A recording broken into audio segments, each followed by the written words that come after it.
Oh, yes, thank you. Forrest, this agenda will need to be amended for the budget amendment. The admissions office in Blackwell, the admissions. Yes. Mm-hmm. And then at the end of this meeting, we'll do I get coffee there every morning, so that's a good place for me to get it. Okay. I'll do it Thursday. Okay, thank you. All right, ladies and gentlemen, the 2-minute warning, if we would please. Please silent your electronic devices, if you would be kind enough. You're making me second guess myself. But I just want to make sure. Weather is good.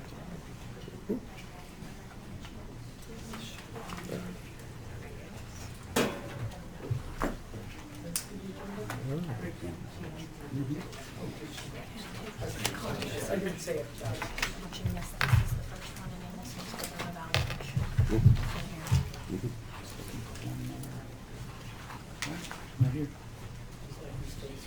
All right. We'll give Commissioner Wechtel a couple of minutes. I think he had a convenience stop he needed to make.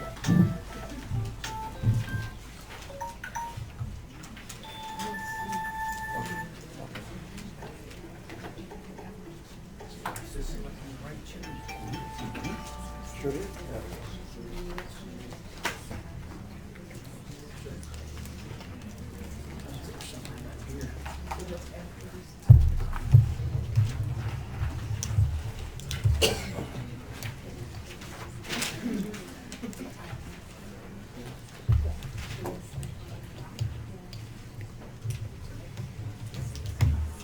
He is also tardy. Well, we don't have a sergeant at arms, so I'll give it a minute or so, and I'll go see if I can find our 2 missing commissioners. And then we will begin the meeting. I want to thank everybody for coming out on a chilly November night. So here we are.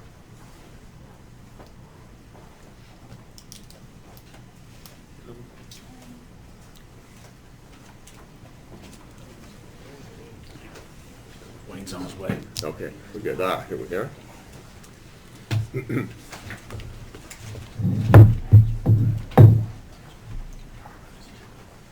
All right, ladies and gentlemen, it's time to call to order the regular called meeting of the Madison County Board of County Commissioners for November the 12th, 2019. Let us all rise for the pledge.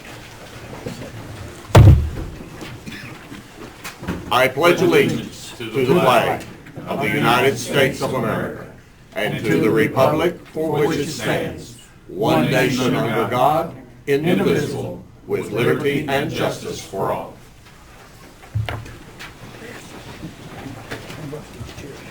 Oh, I hate them. We will now have a moment of silence.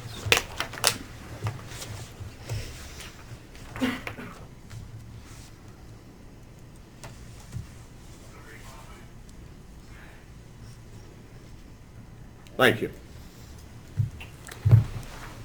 We have the agenda as presented and previously emailed. Mr. Chairman, Yes. if there are no changes or additions or deletions to the agenda, I move to approve the agenda as stated. We have Second. a motion to approve and a second. Any further discussion? All those in favor, please raise your right hand. The agenda as posted is approved. We now have before you the minutes of the October 8th special meeting and the October 8th regular meeting as submitted. Motion to approve, Mr. Chairman. We have a motion to approve as submitted Second. and a second. Any further discussion? All those in favor of approving the minutes, please raise your right hand. The minutes are approved. It is now time for public comment.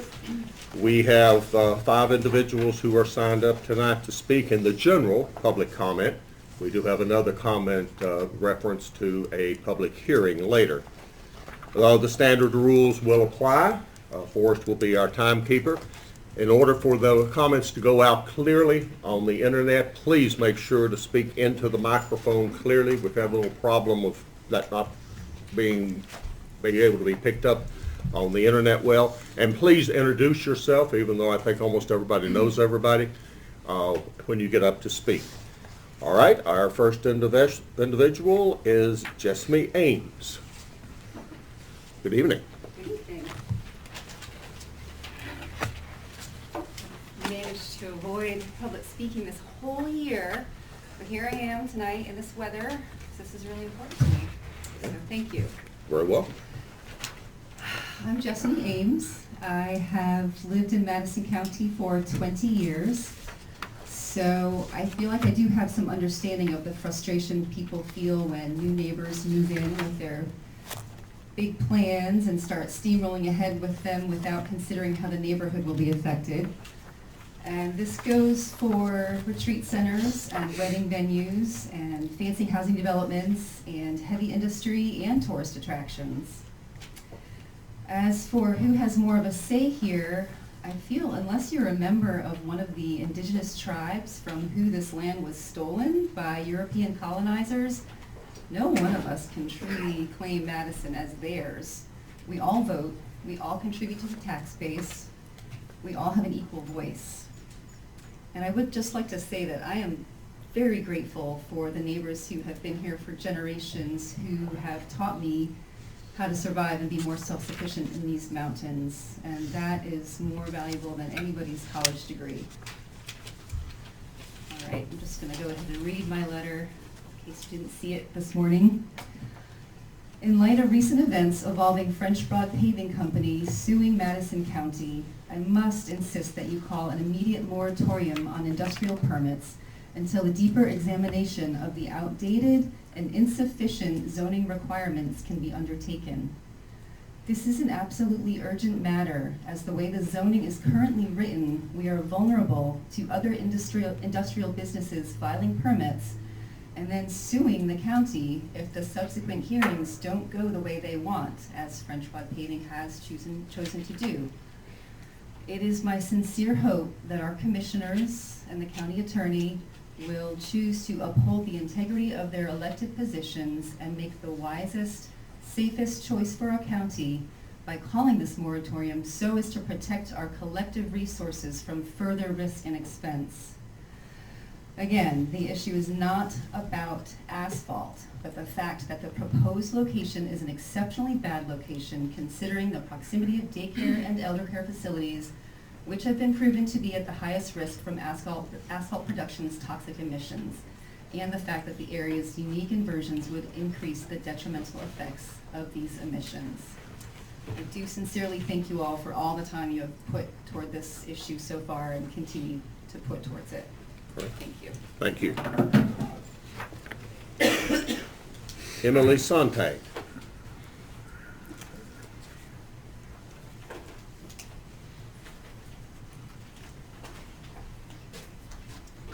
Hello. Good evening.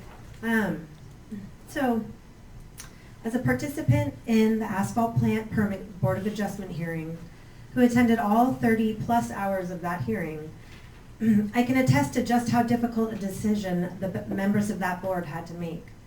It was apparent that they took the job very seriously, asking many questions and weighing all the evidence and information in their deliberations. So now that the board's ruling has been filed, and the applicants have filed to take the ruling to appellate court, most of us residents are looking to you for clarification on just how this process will work moving forward. While this may be a court matter which you will be discussing during closed session, it is also a matter of public concern, and one of which your constituents would like to have a better understanding of, especially concerning the county's position. We look to you, our policymakers, to help us understand how the county will be handling this situation moving forward. So I'm hoping sometime soon we'll be able to have some light shone on what's going to happen here. And I think it's very important to all of us on both sides of this that we have an understanding of what's going to happen and how it works. as we're not lawmakers or policymakers. So I'm hoping you'll help us understand that. Good. Thank you very much. Alicia Phillips.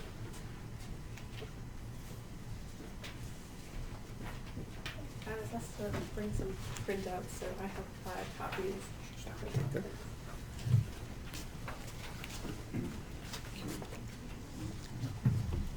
Hi, my name is Alyssa Phillips. Great. I reached out to Animal Control and the board via email on October 15th, 2019 regarding leash laws in Madison County. And I did hear back from a few commissioners, and I really appreciate those who did respond for taking the time to respond to me.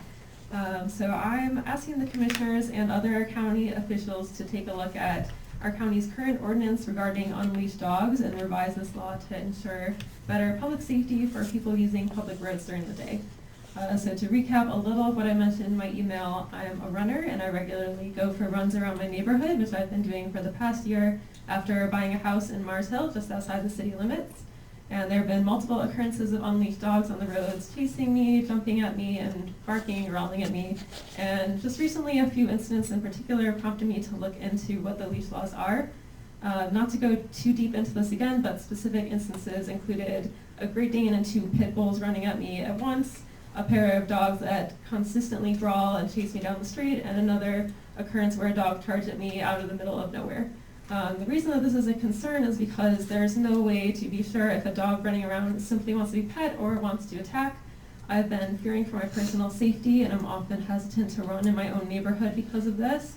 And beyond my personal feelings, I also see others running outside, mothers pushing babies in strollers, and toddlers playing in front of their houses, all of which could easily be the target of unleashed dogs that stumble upon them. I was surprised to see that the 2013 ordinance for Madison County specifies that dogs cannot run at large at nighttime. My first question is why night is specified, and most people are using public roads during the day.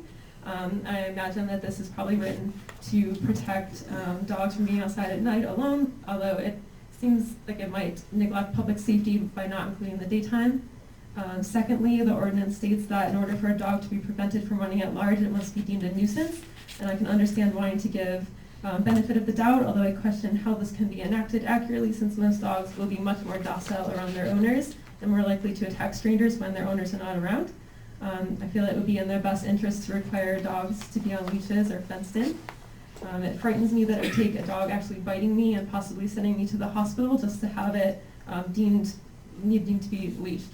And I just want to conclude this by saying that I don't dislike dogs, but it is concerning that people's pets are allowed to roam the streets alone and be trusted not to cause problems. And just one more point to consider, which I also mentioned in my email, there's a very friendly dog that actually will follow me when I run and has followed my running partner and I down Route 213 to Mars Hill University.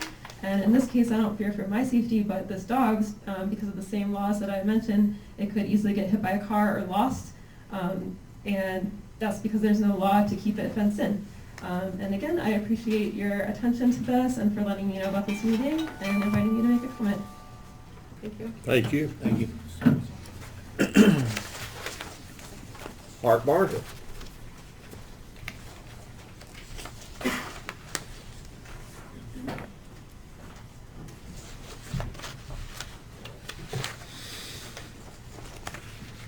Evening, Mark.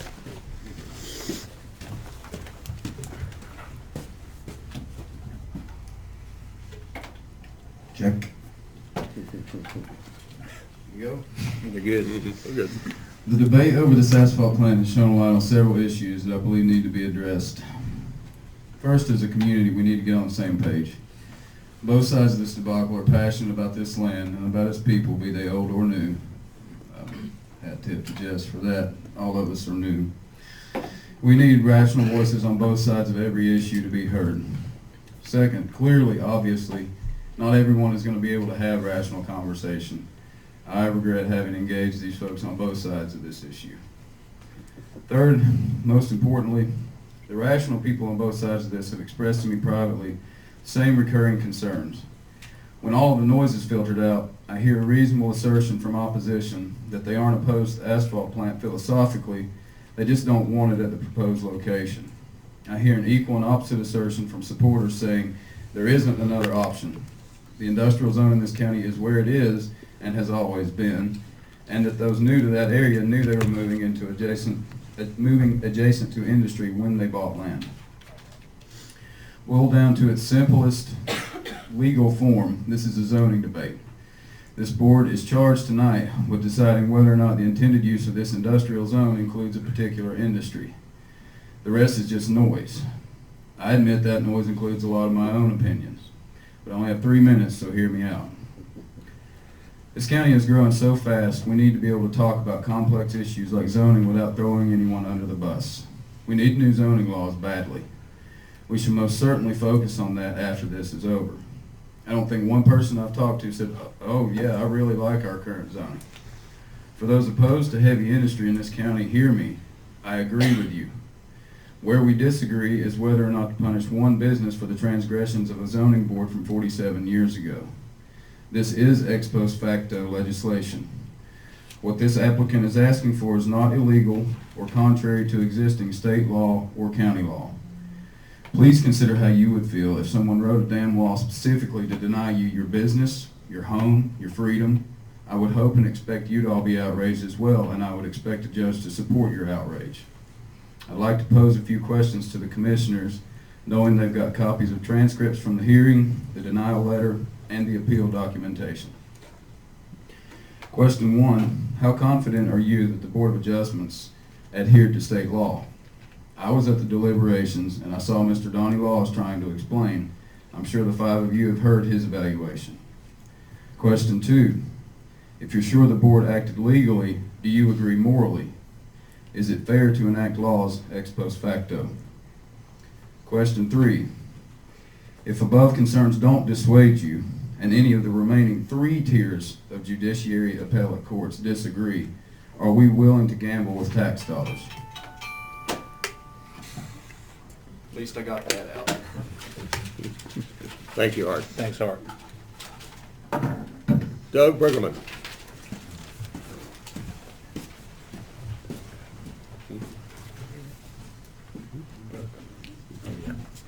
Good evening. So my name's Doug Bruggeman. I live at 606 Coates Road, adjacent to the proposed asphalt plant, and had standing in the deliberations. And recently learned that I was named to potentially pay for legal costs during the appeal, form of a lawsuit, for speaking up for my property rights. So I respect that they have the right to appeal, but I don't respect getting sued for speaking up for my own rights. And also I was very disappointed by the letter from the county that largely threw under the bus the experts that French Broad Paving hired as being incompetent. So, you know, the county didn't hire those experts. I didn't hire those experts. French Broad Paving hired those experts. And they appeared to be qualified enough at the time to be hired. Okay? And, you know, I've worked for 25 years as an environmental consultant. So I sat there dumbfounded by the things that they were saying, frankly. But I don't think it was incompetence. They just really dropped the ball. And that's not our fault. So the problem is you hire a bunch of experts to promote a really bad idea. Building an asphalt plant next to a residential area. My house was there first, along the French Broad River, during unabated climate change. So the next time we go through this, we're going to hire more experts, and they're going to drop the ball again, because that's what they do as consultants, right? You don't blame a coyote for being a coyote. So that's my concern moving forward, and I really hope that the county will support the Board of Adjustments' work, and thanks for the time. Thank you. There are no other individuals who have signed up for public comment in the general session, so public comment is closed at this time.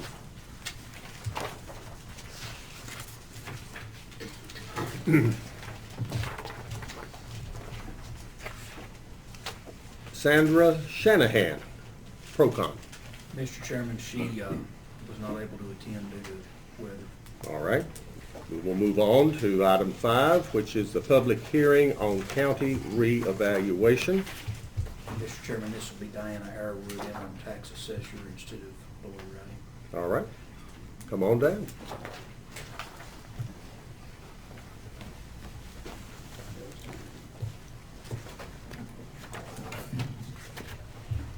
So I'm just here tonight to let y'all review the schedule of values and see if you have any questions for the 2020 reappraisal.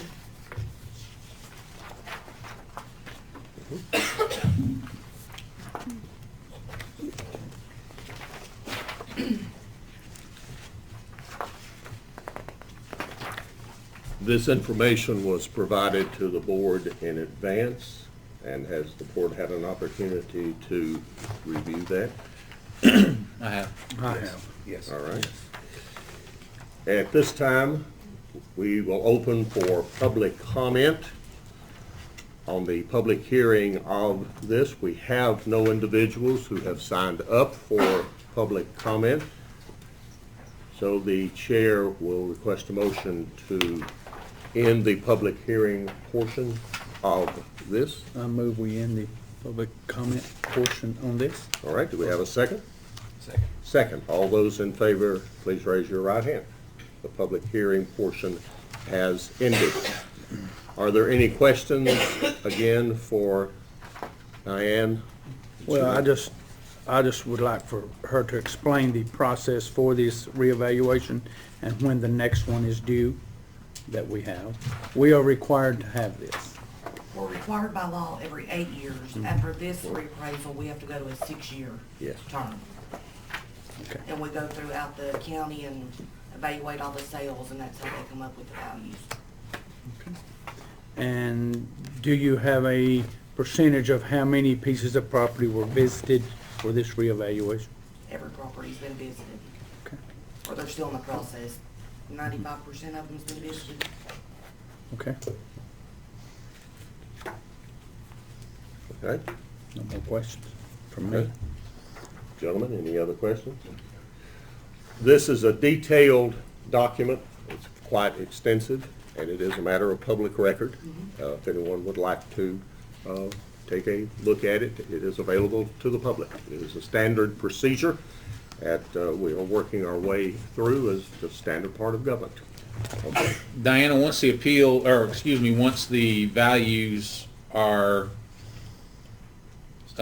once the new value is assigned to the property and the property owner receives their notification, go ahead and explain to the public at large what exactly the process is if they wish to appeal and how that would be handled, please. They'll have a 30-day window, and I think they're gonna have it set up as you can come into the office and meet, you can do it by email or by phone. So they have 30 days from the date they receive it? Correct. Or no, from the date of the notice. Date of the notice. Sorry. So the date that's printed on the notice, they have Right. 30 days from that time? Okay. Okay. All right. Horace, anything you would like to add? Donnie, anything you would like to So, add? and what Donnie and I were just discussing is that is the informal appeal process. Correct.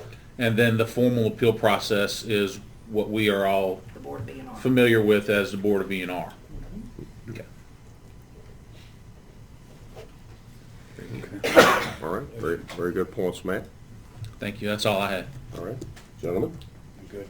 All right, again, Counselor? All right. All right, for no other comments or questions, thank you very much. Thank you, Diane.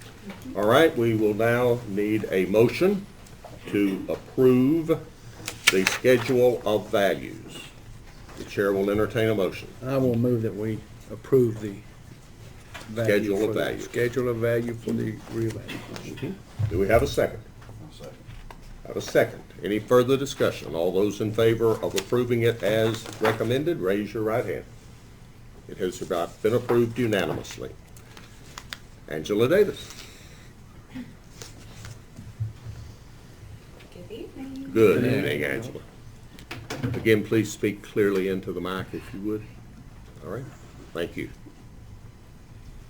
So I wanted to give an update on the 51 dogs seized from Little Bob Branch Road on October 16, 2019. Our initial investigation began on October 2nd and continued on to October 3rd with the Madison County Sheriff's Office, Madison County Health Department, and Madison County Department of Social Services. On October 3rd, 2019, we discovered the canines were living in overcrowded, unsanitary, and inhumane conditions, many with medical conditions that required veterinary intervention. Our general policy when we encounter situations where there are direct violations of an ordinance or to state law is to work with the owners to correct the violations. However, due to the magnitude of what we saw when we visited that location, we felt it necessary to proceed with search and seizure warrants. During the next 2 weeks, we secured temporary shelter at the Madison County Fairgrounds, had that shelter licensed by our state inspector, coordinating with Yancey County Humane Society, Rusty's Legacy Animal Rescue for transportation and manpower to secure the canines and to transport them to our temporary shelter. Aegis Investigations volunteered their time and unbiased expertise to document the scene, seizure, and provide evidence collection.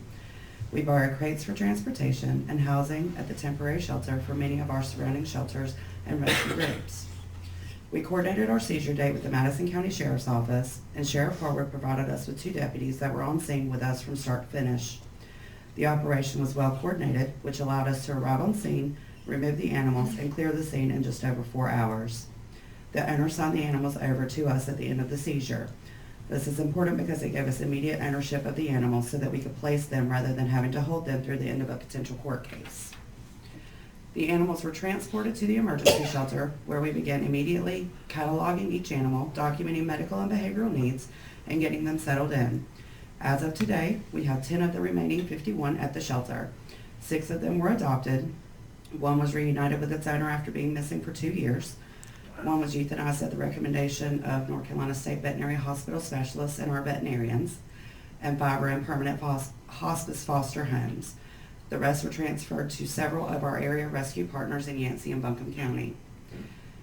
When we sent out the press release regarding the seizure on October 17th, our community came out in full force to support us and these animals. We had over 8,000 pounds of dog food donated. Harnesses, leashes, blankets, anything we needed to care for these animals was provided tenfold by our community. We had 320 volunteers who put in close to 1,500 hours of their own time to help us socialize the dogs, clean kennels, organize donations, wash the dirty laundry, whatever we needed them to do. Over $14,000 in donations poured in for their care, and as of this morning, that number is over $17,000. Madison County residents, along with many others all over Western North Carolina, stepped up to show what a strong animal-loving community we have here. We are so proud to have their support, and we are equally humbled by their generosity.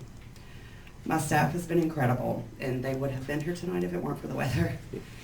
For most of them, this was the first time they had ever witnessed a hoarding case firsthand, but they handled it just as professionally as they handled anything else on a day-to-day basis. We were certainly stretched thin for those 3 weeks while operating 2 shelters, but I could not be more proud of how they handled themselves and how they handled the additional workload and stress that came with this situation. I would like to publicly thank them for all of their hard work and dedication to our shelter and to the residents of Madison County.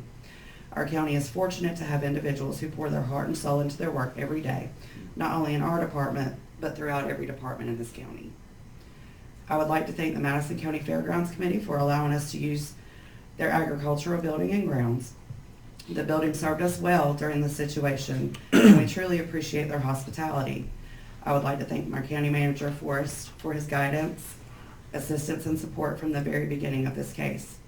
I would like to thank the Madison County Sheriff's Office, Madison County Department of Social Services, and the Madison County Health Department for their assistance and support throughout this joint investigation. I would like to thank Dr. Mark Ford, who is our shelter veterinarian, and the fellow veterinarians and staff at Mountain Animal Hospital for their time and dedication to the animals in this case. I would like to thank each and every person, business, and agency who donated supplies, their time, their resources, and their expertise. Those who fed our staff and volunteers, our families were huge. The families of our staff they kept us going, and members of this community, and people who just stopped in to see if we were doing okay. Yet we could not have handled this situation as gracefully and effectively as we did without all the community support that we received. My staff and I are honored to serve the residents of Madison County. Thank you. Thank you very much.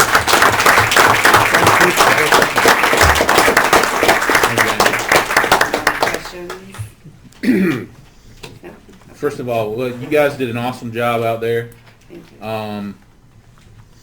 I assume no one's still having to spend the night out there now, are you? No. Okay, good. No, we actually shut the temporary shelter down last Saturday. Very good. And we're able to move everybody out of there. So I went out and visited very early on, and Angela had been spending the night out there on an air mattress to stay with those dogs, and she's very dedicated to her job, and we appreciate having her. Thank you. Yes, Thank you.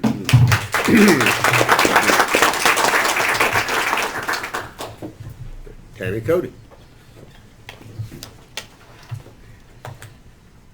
I'm going to dance around here just for a moment.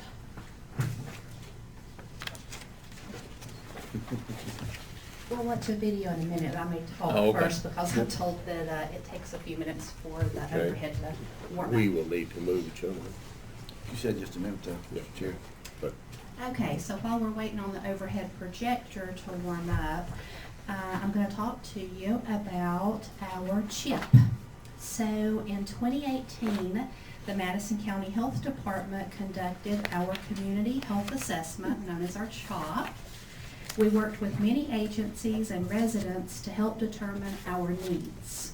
At the end of this year-long process, 2 items were identified: physical activity and nutrition, as well as substance use and mental health. At the beginning of this year, 2019, we began the work of creating our Community Health Improvement Plan, or CHIP. It is based off of the needs identified from our CHOP. So with physical activity and nutrition, overweight and obesity can lead to serious health concerns and is attributed to a risk factor for many chronic diseases. 72% of survey respondents stated they were overweight or obese, and approximately 55% of children in grades K through 8 are at a healthy weight. For substance use and mental health, 92% of residents surveyed think substance use is a problem within our community among youth under the age of 18, and 100% believe substance use is a problem for adults in our community.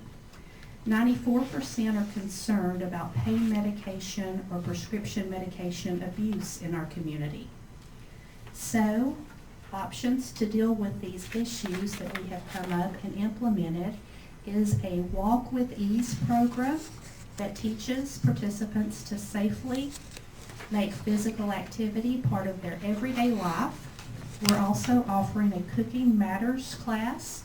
This teaches parents and caregivers with limited food budgets to shop for and cook healthy meals. For mental health and substance use, we are now offering medication-assisted treatment. This combines behavioral therapy and medications to treat substance use disorder.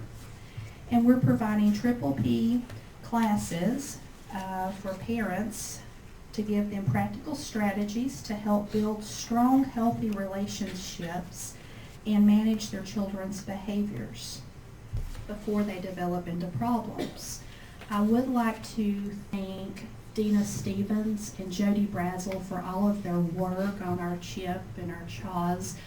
In the western part of the state, Madison County is well known for the quality work that we produce here, and that is due to the leadership that they provide to us for these reports that are due every year.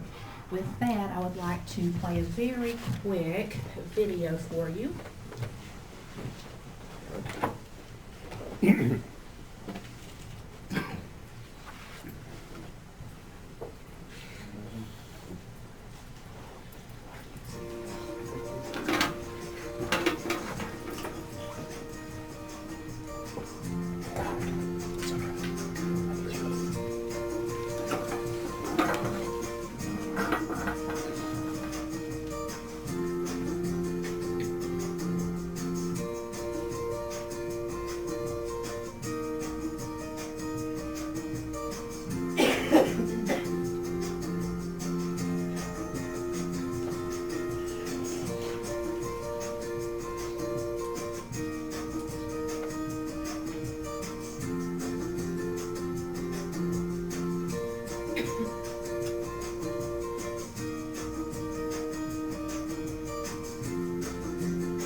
thank you for watching that. And as you saw, we have a HILL committee, our Healthy Eating Active Living Committee, and we have a very strong substance awareness coalition that we would invite any of you to join and do like we always do in Madison County, step up to meet our needs and make us all as healthy as we can be.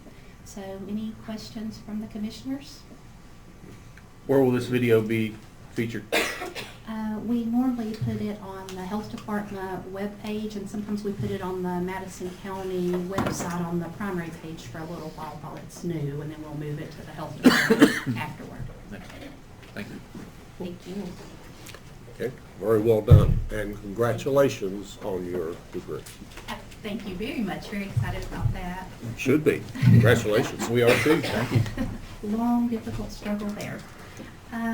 So I have another presentation for you. No more videos. Let me hit the button so that'll slowly turn off too.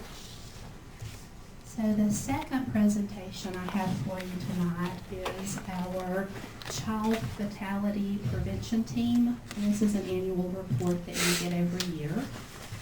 The Child Fatality Prevention Team seeks to identify and reduce preventable child fatalities through systematic, multidisciplinary, and multi-agency reviews of child fatalities. We use data-driven recommendations for legislative and public policy initiatives. The purpose of the reviews is to identify system problems, make recommendations for prevention of future fatalities, and act on those recommendations whenever possible. I chair the CFPT team and have for the last 3 years. And the things that we do are a general statute, that we develop a community-wide approach to the problem of child abuse and neglect, understand the causes of childhood deaths, identify any gaps or deficiencies that may exist in the delivery of services to children and their families, make and implement recommendations. In 2019, we met 4 times, and I am thrilled that this year we didn't have any children's deaths to review in our county. However, we had some questions from a death last year that still lingered and bothered us. So we were able to have some presentations and discussions this year during our meetings. We had a presentation on drug court and a presentation and discussion from the psychiatric triage unit for Mission Hospital's emergency room. And we had a regional state training, as well as numerous opportunities to participate in community opioid events and a domestic violence event to look at deaths of children. So we had a busy year, even though we did not have any deaths to review. Any questions related to the CFPT report this year? Okay. No. Thank you. Thank you. And thank you again in your department for all that you do. Thank you very much. Good job. All right, the next item on the agenda has to do with the North Carolina Association of County Commissioners, for which this county and all the counties in the state are members. Now, when I got appointed by my peers in this part of the state a couple of years ago to this board, I very quickly realized how little I knew about it, even though we were participating members, and how little that most people in the community know and understand about the North Carolina Association of County Commissioners. I think a couple of the obvious things that first come to people's mind are that it is a lobbying organization inside Raleigh that works with the General Assembly and other interested groups for those issues that are important to counties. And the board is a very diverse group, bipartisan, and it represents the entire state of North Carolina, and we have a remarkable unity. The meetings I have gone to have indicated that we overwhelmingly agree on things, unlike what people might normally think, because the issues in Madison or Mecklenburg, or from the mountains to the sea, are fundamentally the same. What I would encourage citizens to do are to go to the informational websites and they're out there, the North Carolina Association of County Commissioners, and find out what is being done and how you can voice your opinion to that organization. It is important. It seeks public input because I think that group really, truly tries to represent and come and represent those interests of the entire state. Now, every year, they pick one or two key things to concentrate on. And this year, the concentration will be on working how to bridge the gap largely with disconnected youth in our state. Now, that's a term that's thrown around that needs a little explanation. It is fundamentally that group of young people from middle teens through early adulthood who are in the twilight zone. They're not in school. They don't work, or if they work, they work very little. They are undereducated, underskilled, and the future of perpetuating a term that doesn't like to be used much, but it's there, almost an underclass. And how do we address that in a time of a booming economy where there have been very successful programs across the state, from example of the early college here or the community college system across the state. And while we have a lot of areas where we don't have a lot of job opportunity, the movement to those areas of prosperity is fairly easy. But we have a lot of people being left behind, and it's young people that are being left behind. And it's tied also to a disproportionate incarceration and arrest rate among many of that age group. Now, I could talk all night. I don't want to do that. I want you to become informed. So we got a lot of people there tonight, and I hope a lot of people listening on the internet, and Paul's over there taking his notes furiously. It is a major issue. In Madison County and in the greater Asheville area, we're one of the most fortunate places in the state of North Carolina. On paper, we have very low numbers compared to even some counties as close to us as a couple of our neighbors to the north, and really bad numbers for some of our neighbors immediately to the southwest. But even those of us who are in a privileged part of the state where we have, on paper, low numbers, any number there is a bad number. So that's this year's number one priority. Now, the other thing you're going to find out when you dig into this organization, this thing's got resources. And resources that can be motivated and used to help the state. So my little homework assignment, if you want to call it that, to my peers and to the community is find out more about and how it can benefit all of us, the North Carolina Association of County Commissioners. All right? First, I believe we have next is Brooke, right? Thank you for indulging me. Brooke?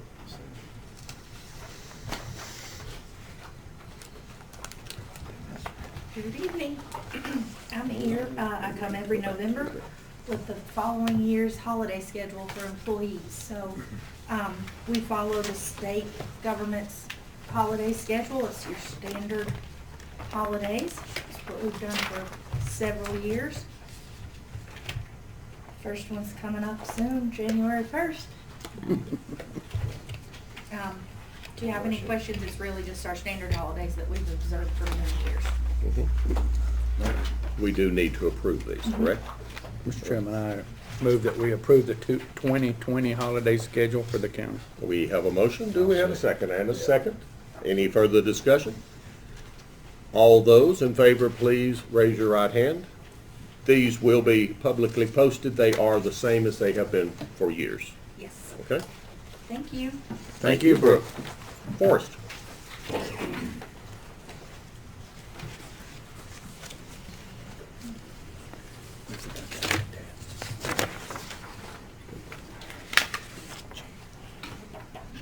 Mr. Chairman, I just want to say, reiterate just how fortunate we are to have Angela and her staff here in Madison County.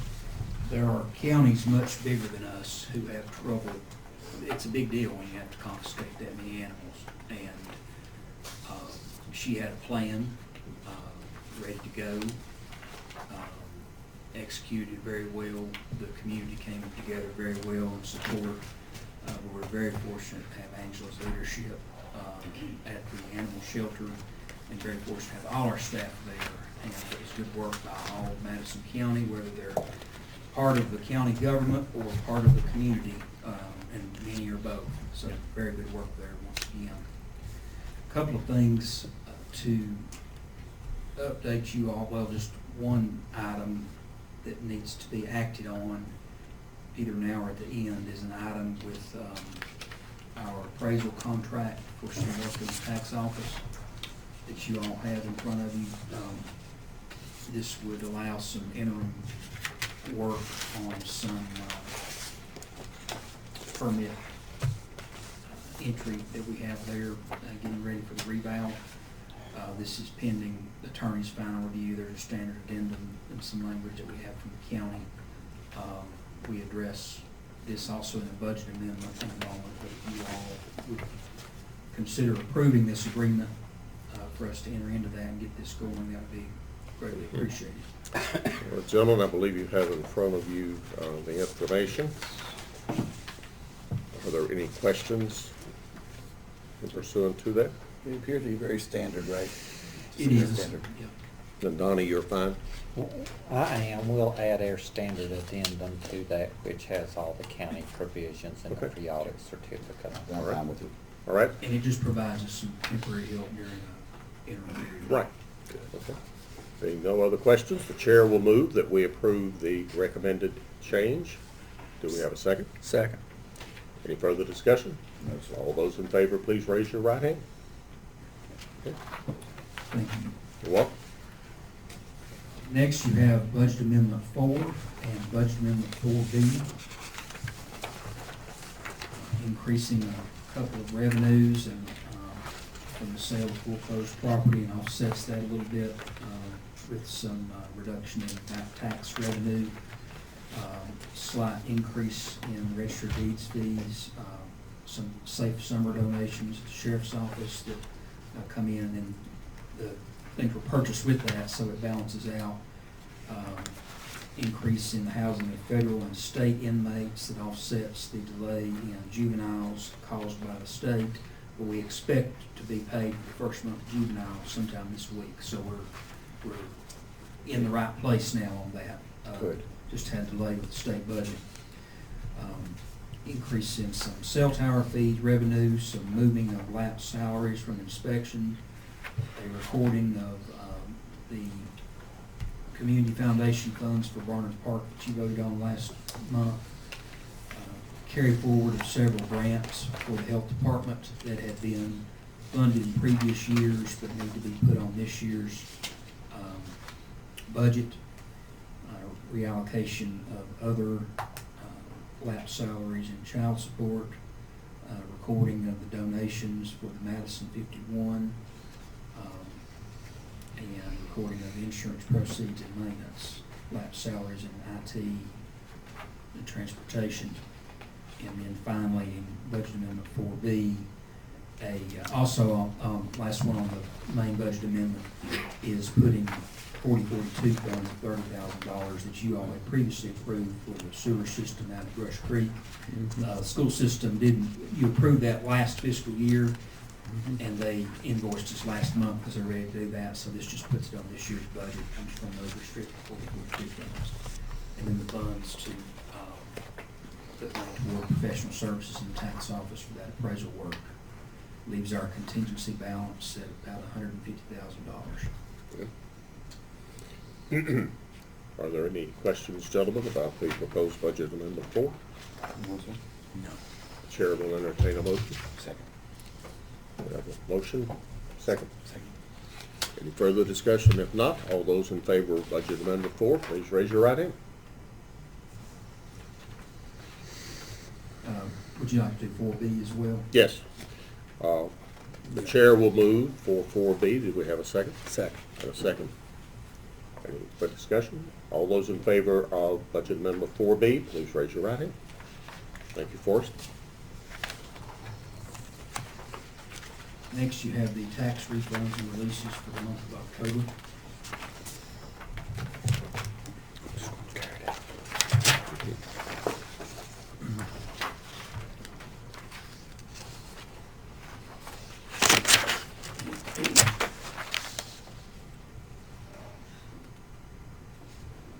Any questions, gentlemen? Forrest, we have quite a few of these. Normally, we don't have this many. I assume we have this many because the tax statements went out. Yeah, they went out in early September and a lot of Yeah. people, so they pick up as people are paying. And when it's exempt property, that's the disposal fee. Is that what that is, or is that? Which one is that? Well, there's quite a few of The them. 160, if they're 160, that would be disposal fee, yeah. Yeah. Yes. Mm-hmm. Yeah. Mm-hmm. Okay. And our new computer system we installed, will that help reduce the errors that might have taken place in this? It should over time. It may initially create some as all the data had to migrate over, but it should, in future years, help everything work together better and be able to, it was very hard with the old system to trace back to previous years. You could get the record, but you couldn't, in a lot of cases, work with the two at the same time necessarily. So it should improve. Is that something, with the company we purchased this program for, will they come back and work with us on that? Okay.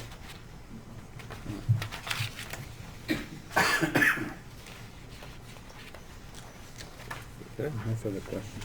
All right, no further questions? No. All right. We have a motion to approve the tax refunds and releases. So moved. Moved, I will second. Without discussion, all those in favor of approving the tax refunds and releases, please raise your right hand. Next, you have your October financial report. We're 33% of the way through the fiscal year as of October 31st. General fund revenues are 22.6% of budget. Our heaviest revenue years, we've just started getting sales tax revenue in October because that's when your July sales are actually recorded. They're 3 months behind. So we will see sales tax picking up and catching up even after July. It will be posted back to the current year. And then your property tax, just like we're seeing these releases, people have been paying those for the last month or so, and those bills went out a few weeks later than in the past. So we'll see our heaviest revenue months between now and the middle of January. So we're not concerned on that because we'll move ahead, and then we'll be ahead of projection for several months, and at the end it will even out. Expenses, which we have great control over that as we go. We're at 26.7% of budget, so we're below target on expenses. We have no department that is over. The only exception is governing body, which is the Board of Commissioners, but that is your dues for Land of Sky and the RPO and MPO, and they've been paid at the beginning of the year, so that will all catch up. General fund revenues are 22% of budget. Same thing, the solid waste cards are collected with the tax bills, and then your expenses are 29.4%, 29.5% of budget. And there's a list of checks from the month of October as well. Okay. Okay. Any questions? No. All right. Thank you, Forrest. Thank Okay. you. Next, you have board appointments. And you have, I see 2 seats on the Parks and Recreation Board of existing members who have been attending and are eligible for reappointment. What is the pleasure of the board? Mr. Chair, I move that we reappoint Eric Allen and Matt Boone to the Parks and Rec Advisory Board. We have a motion to reappoint existing members. I will second that motion. Is there any further discussion? All those in favor, please raise your right hand. And you have other seats that we do not have applications for those. If you know people who would be interested, it would be probably good to recruit those for Parks and Recreation. Mhm. And then you see the list of board appointments that will be coming up in the next couple of months Okay. for your information. All right. Next, you have a surplus property offer. It is a Oak Hollow Reserve Lot 5, you have an $800 bid. It's a 1.5 acre lot.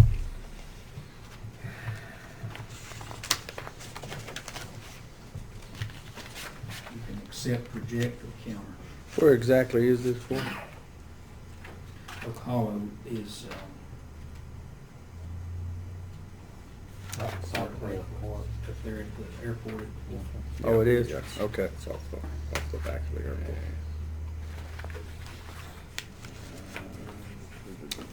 All right, what is the pleasure of the board? What do you want to do, man? What do you think? That's awful low. I think, Yeah, look at the tax I think we should value. decide, I think we should discuss the price, but I would think a counter offer would be our best play on that, Agreed. personally. Mhm. Yeah, because the tax value's Yeah, rather large, Correct. so. okay. So again, what is the pleasure of the board? well, Do we have a motion, gentlemen, for a counter? Well, we need to discuss the amount. Mhm.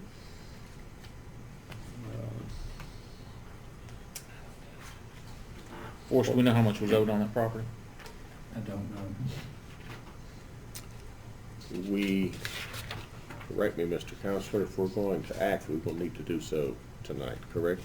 No, you don't have to take action on it tonight. You could wait and get the information Okay. and just defer action on it. Okay, the chair will move with needed additional information that we defer until we obtain adequate information to make a decision. Do we have a second? Second.